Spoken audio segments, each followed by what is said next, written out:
Hi, my dear students. How are you all doing? Welcome to Sri Jendra Rank Zone classes. I am your facilitator Amit Ajmani here once again back with the topic vocabulary, trying to enhance and increase your word power. And in today's lecture, we'll be discussing about synonyms and antonyms. So many times you have been asked in your English examination, you have always been asked to write the synonym in the A section in the unseen passages. You have been asked to write the antonyms. So let us try to get a better detail about these two topics. First of all, we'll be discussing about the synonyms, what they are, how exactly they are made, what exactly do they convey, and how to study them. First of all, what are synonyms? These are the words that have similar definitions or similar meanings. They are known as synonyms. Some people call them synonyms, one or the same thing, just the way you want to pronounce it. Normally, it is pronounced as synonyms. Now, these synonyms are the words that can be used interchangeably because they have got similar definitions, because they have got similar meanings. So, we can use them interchangeably because they do not change the intended meaning of the message to be conveyed. For example, the long movie bored the viewers. Now, rather than using the word long, if I use the word the lengthy movie bored the viewers, it is conveying exactly the same meaning. In our previous session, we discussed about the connotations, the words which convey a different altogether feeling or meaning. They are the connotations in the positive or negative side. But here, these two words can be used interchangeably. They are conveying the same connotation.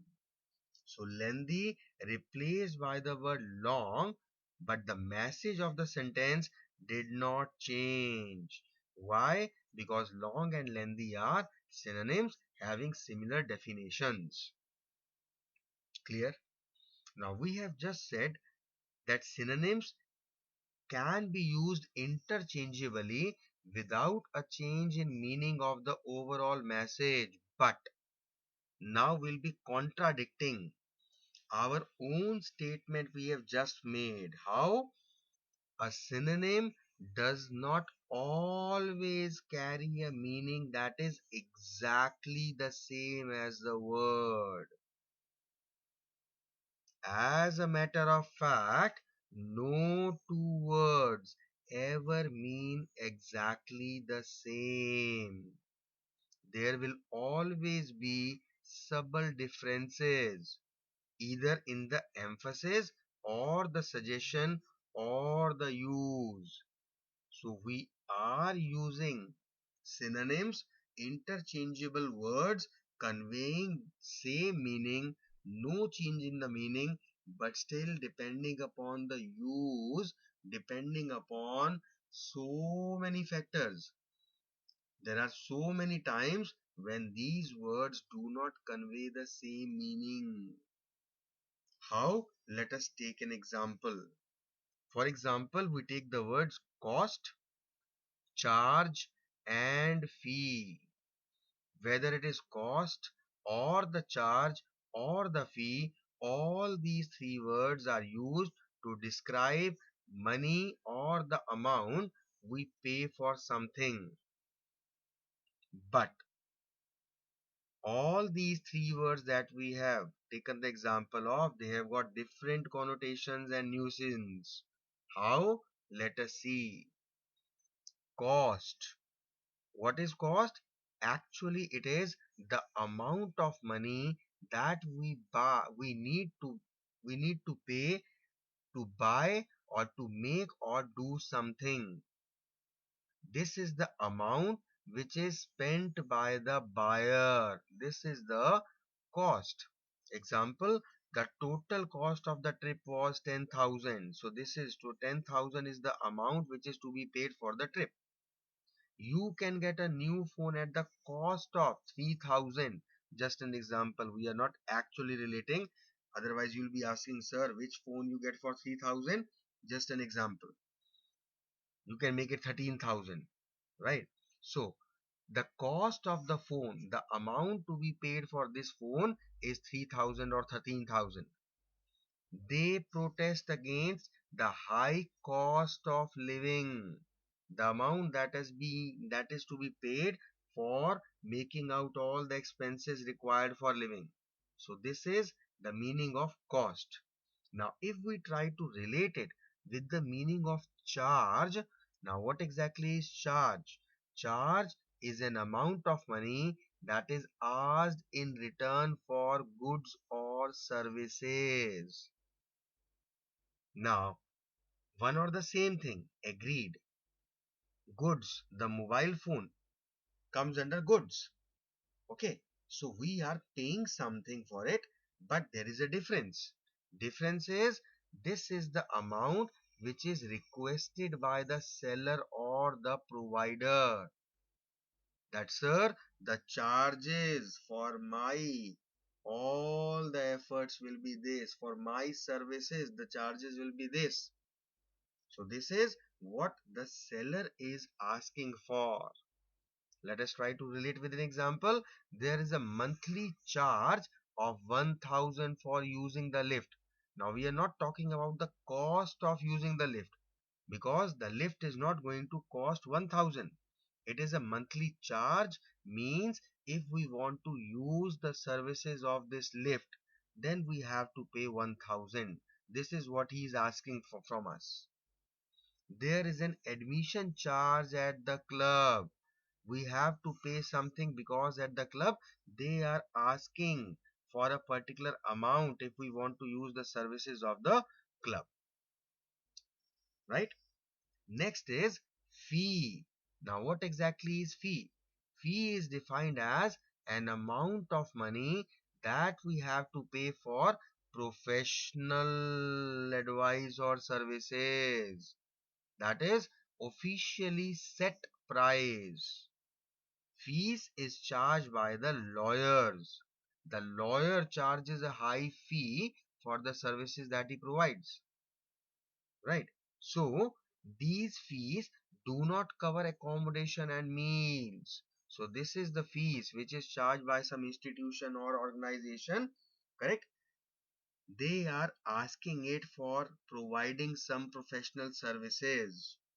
So we see that whether it is the cost or charge or fee, the denotation is same, the amount paid for something.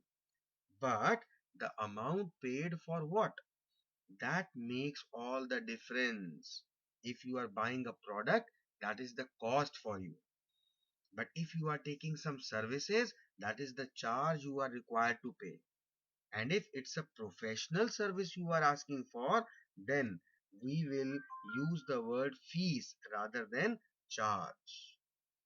Correct? So we need to be quite careful while using the synonyms. And with practice, we'll get to know more and more words. And step by step, when our vocabulary increases, simply we use. We don't have to emphasize, we don't have to stress so much for using the synonyms. We can use them quite simple. This is just like the normal language you speak in the form of your mother tongue. You don't have to think much about it, no? Now, after synonyms, let us have a bit of the idea about antonyms. Now, what are antonyms? These are defined as pairs or group of words that are notionally opposite or nearly the opposite in meaning to a particular word. For example, brave is an antonym of coward, or vice versa. Coward is an antonym of brave. Now, one important thing is, like synonyms, it is a fact that even though there are numerous antonyms for a particular word, there may be, but no two words exactly convey the same meaning, even though when it comes to the antonyms. For example, if we are talking about or discussing or thinking about all the antonyms of good, then evil, malicious, bad, corrupt, they are all considered to be the antonyms of good. But when it comes to he is a good boy and he is a bad boy, we use. So bad is the appropriate word when we are using in this context. We cannot say he is a corrupt boy. Ram is a good boy and Mohan is a corrupt boy. No. Even though they have got the same meaning, being the antonyms of good, but the usage is different. Similarly, Ram is a good employee, but Mohan is a corrupt employee. Here we will use corrupt because of his particular habit of taking money in the form of corruption, bribe. So we can use corrupt there, not bad. Fine. His intentions are good. That is why he is asking you for a dinner. Here, if we want to convey the antonym, his intentions are bad or his intentions are evil. He has got evil intentions. So we can use evil here. We cannot use he has got corrupt intentions. Getting my point? So antonyms also, even though they are the same meaning words, but their usage altogether is different, and depending upon the context, we'll be using the antonyms. Now these antonyms are of different types. Now this is something new for you because we have always been studying about synonyms and antonyms. Types of antonyms. Yeah, this is something which you need to know. Three types of antonyms. One are graded, another are complementary, and next are relational. Now what are these three? Let us try to get an idea about these. First of all, talking about graded antonyms. Now the graded antonyms are the pairs of words whose meaning do not have an equal weighting. Such word pairs are called gradable antonyms as they do not hold an either this or that relationship. They have a more and less association. With the help of example, you will be able to relate better what these three lines convey. Let us see. Typically, these graded antonyms are pairs of adjectives that can be qualified by adverbs such as very, more, less, like that. Taking an example, the word fair. This is a word and its antonym is dark.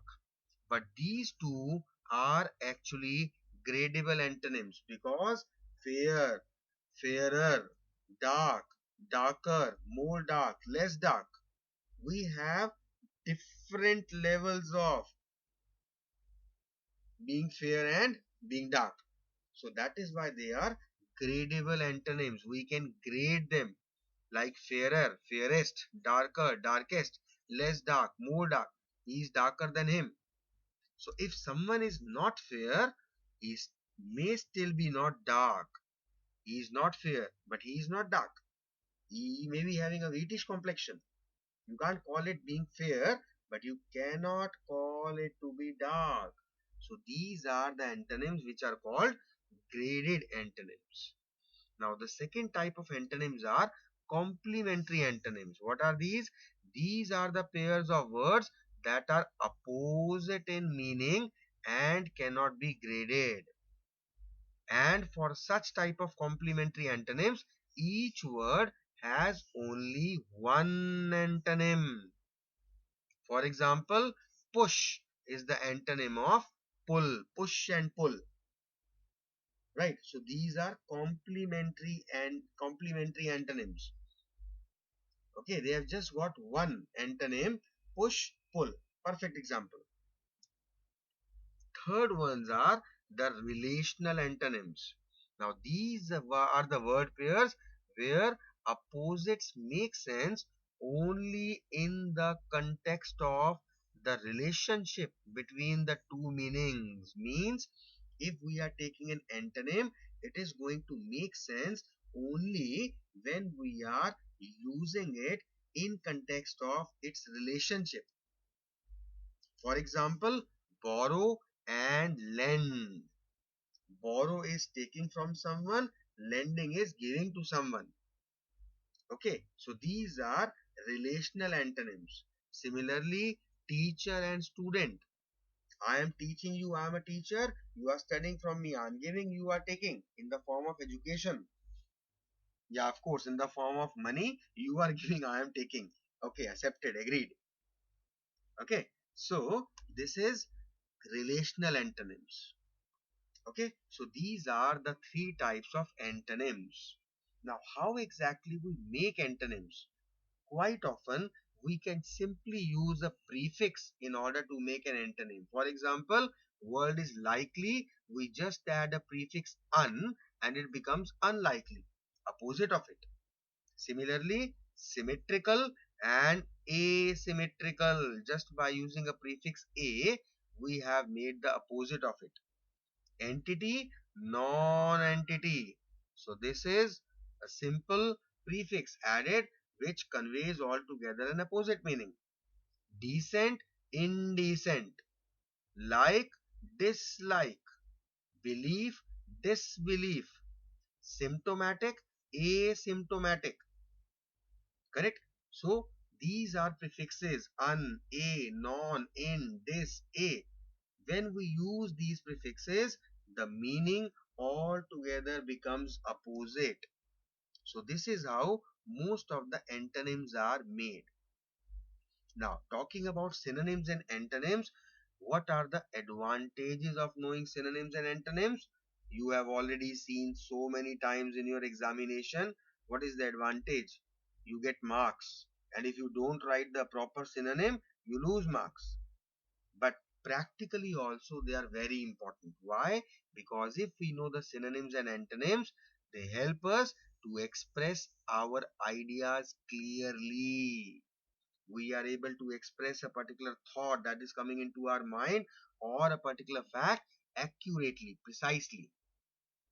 For example, we can define or describe a building to be dilapidated. But if it is degrading, we cannot use this word with an automobile. Correct? So dilapidated is to be used with building. If we use this dilapidated with automobile, it becomes redundant. So this is the first advantage of knowing synonyms. We are able to express ourselves and our ideas exactly, precisely, in a best possible manner. Secondly, if we know the synonyms, obviously it will help us in precise communication and to avoid monotony of expression. Because if we do not have much vocabulary, if we do not know the synonyms of what we are saying and we want to convey that particular thing, we have to use a particular word. So if we don't have a synonym, we'll be repeating the same words again and again and again, which tends to make the conversation boring and monotonous. Clear? Another advantage is, obviously, if you know the synonyms and antonyms, you will be able to engage your audience, your listeners. And obviously, if you create your ideas properly, if you have a precise communication, if you are able to engage your audience, it helps in creating a very good impression about you. So these are the advantages of knowing the synonyms and antonyms. Let us try to relate a few synonyms as well as antonyms. Now this part you are listening right now, but I do not expect anyone to learn them in one day. These type of activities, they should be done daily for 5 minutes. Just see this particular page daily. and try to relate. Try to read and relate and try to apply in your vocabulary. You have to learn them, but it's not possible that you learn 10 daily. No, you can't do it. You will not be able to do it, so don't try that way. Just read them daily for 5 minutes. Just spare 5 minutes of your so called very precious time in order to read if you really want to be good in English. Of course, it requires a lot of time and it's a slow process. Do not expect wonders. Fine? Let us see the words. Abhor. Now it is a verb which means hate or detest or loathe. These are the synonyms of hate or abhor. And the antonyms are hate, antonym is love. You are loathing someone, antonym is you are liking or admiring someone. If you are detesting something, you are relishing something, opposite. These are the antonyms of abhor. Now, it is not important that we just try to relate only this word which is written on the left hand side, abhor. We need to relate loathe. The synonym of loathe is abhor. The synonym of loathe is detest. The synonym of loathe is hate. And the antonym of loathe is love or relish or admire or like. I hope you are getting what I am trying to say to you. It's not that you have to cram this particular word with the synonyms and antonyms. You need to relate all. These are all related to each other. We need to remember and relate as many as we can. Next is bombastic. This is an adjective. It means pompous or loud or flamboyant.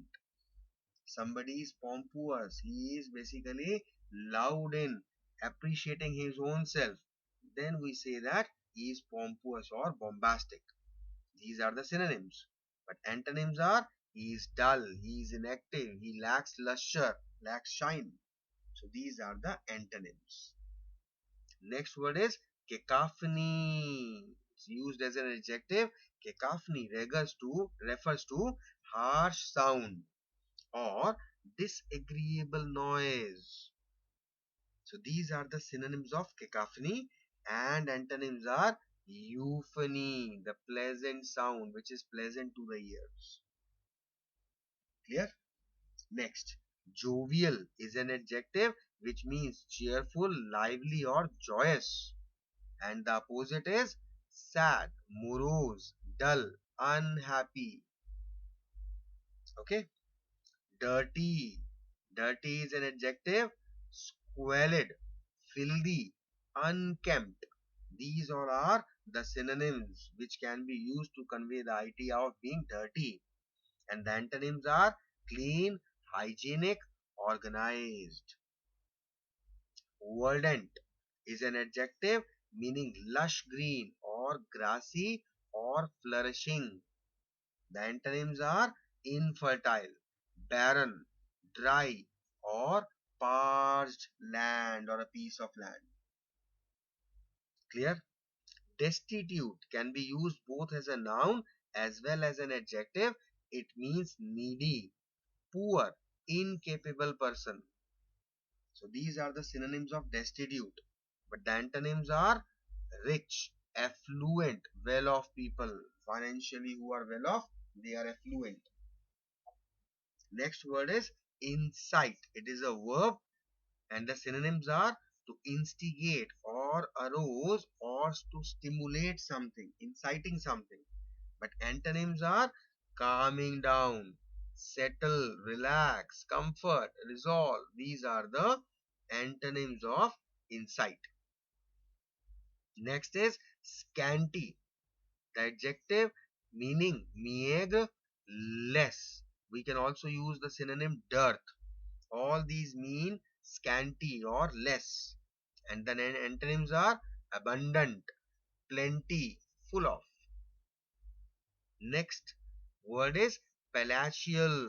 It's an adjective which means grand or elegant or palace-like. But the antonyms are earthly, basic, rustic, simple, nothing grand about it. These are the antonyms. Illicit, it's an adjective which means illegal, against law, unlawful. So these are the synonyms for illicit. But the antonym will be legal, within law, normal, expected. All these words can be used as an antonym for illicit. Facile, this is an adjective. The synonyms are easy, simple, straightforward. And the antonyms of simple are obviously difficult and complicated. And after reading, these are the words going in all of your minds. Some of the students, they find it facile, easy, simple, but most of the people who expect magic, who expect wonders, who expect that all these things should be done in a single day, will sit in the house, will read it 10 times, sir, and will be able to learn it. No, you will not be able to learn. Maybe you are very good at learning, you are able to learn, but what about the application? You won't be able to retain it for long if you are not applying in your day-to-day life, which is very important. Clear? So these are a few synonyms that we have seen. Let us try to do some exercise, some brainstorming, so as to relate what we have done. In the following questions, choose the word which best expresses the meaning of the given word. Now, to be very honest, most of you don't know these words, so you will just take them as if you are doing the above table. You are learning new words, you are learning their synonyms. For example, obliterate. The synonym for obliterate is destroy. Clear? So now you have to keep in your mind that obliterate means to destroy. Similarly, myriad, it is used as a synonym for many. Myriad. Perpetual. Perpetual is continuous, never ending. Right? That is perpetual. Fissure. Fissure is a synonym for opening. Fissures in the ground, fissures in the walls, the openings. Despot. Despot is tyrant, person who is violent. That is despot. Now, in this exercise, we have to use suitable antonym for the word given in the question. Remorse. Now, remorse, the antonym is jovial. Disparage. The antonym is eulogize. I specially mentioned the meaning praise because you must not have heard even the word eulogize. This is to praise. So if the antonym is praise, that means you have to relate what exactly could be the possible meaning of disparage. If to praise is eulogize and the antonym is disparage, that means you're not praising, you are criticizing. Fine. Next is vex. Now vex is the antonym is amused. Amused, that is the antonym.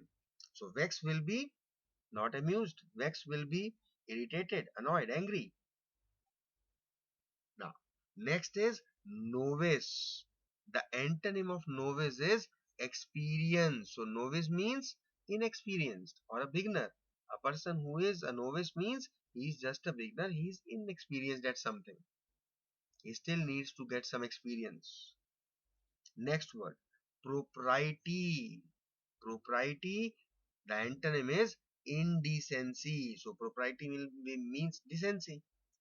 We have to relate. Our mind should work on these things. Okay. Let us try to do another question. In this exercise, in each sentence below, underline the word that means the opposite of the italicized word. Then identify the meaning of the italicized word from the options given below. Let us try to relate. Many people have pointed out the harmful effects that a working mother may have on the family, yet there are many salutary effects as well. So the actual question was, this word is given in italics. We have to find the antonym in the rest of the sentence. So first of all, let us try to relate the meaning of this sentence. Many people have pointed out the harmful effects that a working mother may have on the family. There are so many people who have pointed out that working mothers have very harmful effects. Yet, this word is the most important one. Yet means even though there are certain harmful effects, yet there are many salutary effects as well. So salutary means something which is opposite of harmful. So first of all, we will underline the word harmful because this is the opposite. And if we are looking for the opposite of harmful, which is salutary, so what will be the actual meaning of salutary? Is it well known, beneficial, or hurtful? It will be beneficial. Now try to relate the sentence putting this word beneficial as a synonym for salutary. Many people have pointed out the harmful effects that a working mother may have on the family, yet there are many beneficial effects as well. Now it goes with the sentence. Come up with the next one. Trying to control everything your teens do can impede their growth. Trying to control everything your teens do. As a parent, if a parent is trying to control his or her child who is in a teen age, that can impede their growth, right? To advance their development, allow them to make some decisions on their own. So, taking control can impede their growth. This is the word for which we need to look out for a particular antonym.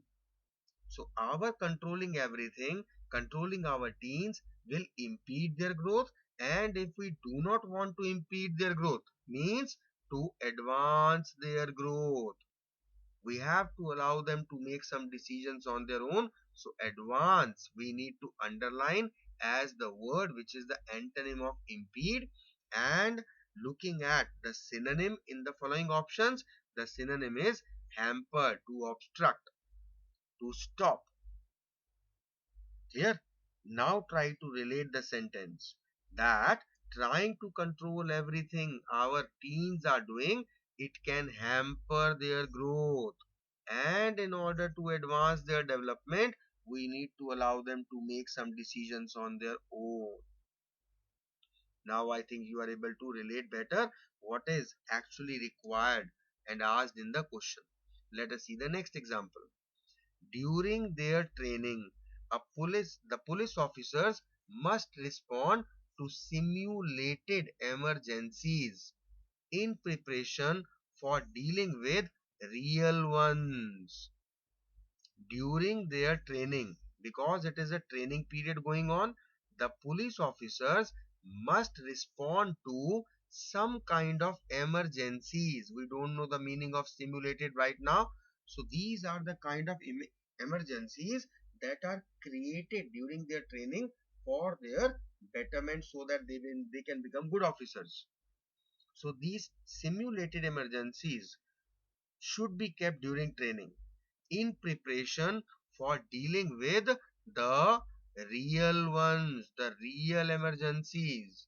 So that means these are not real because we are looking out for an antonym. Correct. So this simulated is not real, it is not actual, it is unreal. It is a made up emergency, not mild or not actual. Because actual and real are synonyms. We cannot use actual. Mild, it should have been strong, but here it is being real. So real, the antonym is made up, which is unreal. So simulated is a synonym for made up. Another example we'll take. I have seen students surreptitiously check answer sheets during exams. Very big, very difficult word, sir. We don't know the meaning. No worries, don't worry. I have seen students. Somebody is in saying in direct narration that he has seen the students surreptitiously check answer sheets during exams, said the professor. These are the words said by a professor. However, until today, I never saw one openly lay out a cheat sheet on his desk. The professor is admitting that I have seen many students who have been surreptitiously checking the answer sheets during exams, but till now, nobody has taken a cheat sheet on his desk openly. Now, if they have not done it openly, that means they have done it the opposite of it. And what is the opposite? We can look out here in these three options. Openly is antonym of legally. No. Secretly? Yes. Loudly? No. Now we are given this particular best option as per our understanding. Now putting this word here, try to relate the answer. I have seen students secretly check answer sheets during exams. However, until today, I never saw one openly lay out a cheat sheet on his desk. So the correct option is secretly. At the moment, you are not only concerned with the correct option, you have to remember that simulate means unreal, made up. Impede means to hamper, to unadvance. Surreptitiously means secretly. This is what is required. This is what we have to do. Okay. Next example. In formal communication, be sure to avoid ambiguous language. We are being advised to avoid this particular language. Is it wordy language, ineffective language, or unclear language? Wordy can't be. It may be ineffective, it may be unclear. Both the options may come. Let us try to relate the next part. Clear language prevents confusion. Now, in a formal communication, we should avoid this language because clear language prevents confusion. That means if we are asked to avoid it, so it is an unclear language because it is the opposite of clear. Clear? So, clear is the opposite of ambiguous. So, what exactly will be the antonym? Unclear. So, ambiguous means unclear. Try to relate and read this now once again. In formal communication, be sure to avoid unclear language because it will create confusion. We need to use clear language because it prevents confusion, makes perfect sense. So ambiguous is synonym with unclear and it is an antonym of clear. Okay. So these are a few examples which are just given to you so that you may have an idea about what kind of questions you may get and you may have an idea that how exactly you need to prepare. Once again, I will reiterate the fact, I will emphasize on the fact that after taking a few lectures like one of these, students they get panicky.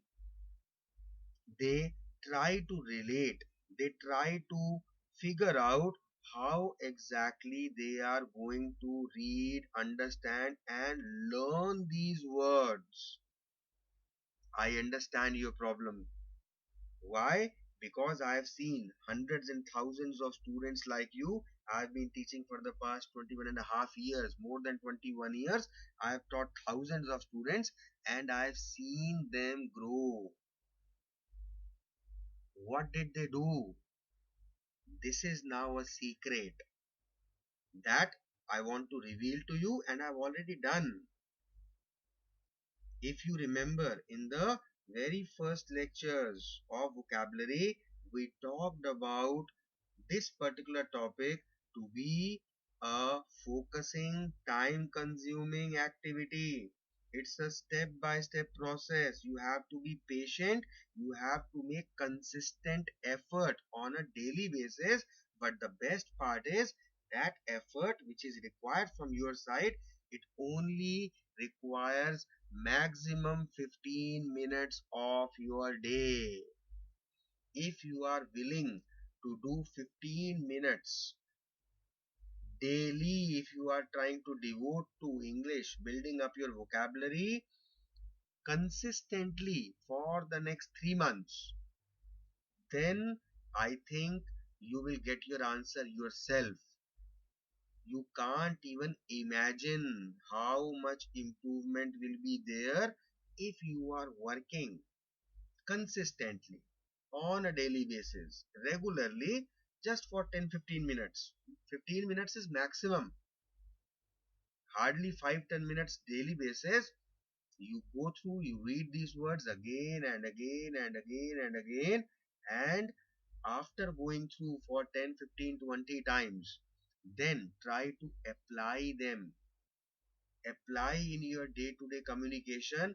One word per day is more than sufficient. More than sufficient. Try doing it for the first month.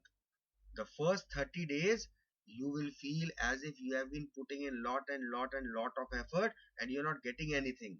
Correct. This is true. No doubt about it. It is true. You won't get your results in 1, 2, 5, 10 days. But after 30 days of making effort, then you will start realizing that yes, there is some difference coming in me. That will give you more motivation and that force just do this particular exercise again for the next 1 month. Again for the next 1 month, if you do it, then you will start getting the fruit, the reward of your effort, and then there will be no looking back. Then there will be no need of giving these motivational lectures to you that I am doing right now. It is just for that initial 1 or 2 months that you need to have a control over yourself. After that, it becomes your habit. After that, you will start liking it so much because you have seen the result, because you have realized how much improved you have been as compared to your today's level. You can witness yourself, and then there will be no one required to push you. Clear? So start doing the way I have told you. We are ending up the session here only. Look out for synonyms and antonyms while you are reading and studying, while you are listening to someone, anything, anywhere, everywhere. Fine? And try to make it your habit. Try to focus. Go through these synonyms which are mentioned, synonyms and antonyms in this particular lecture, and just add them in your vocabulary. So in the next session, I'll be coming up with another topic. Till then, take care of yourself. Have a good time. Thank you so much for being with me. Have a grand time. Thank you once again.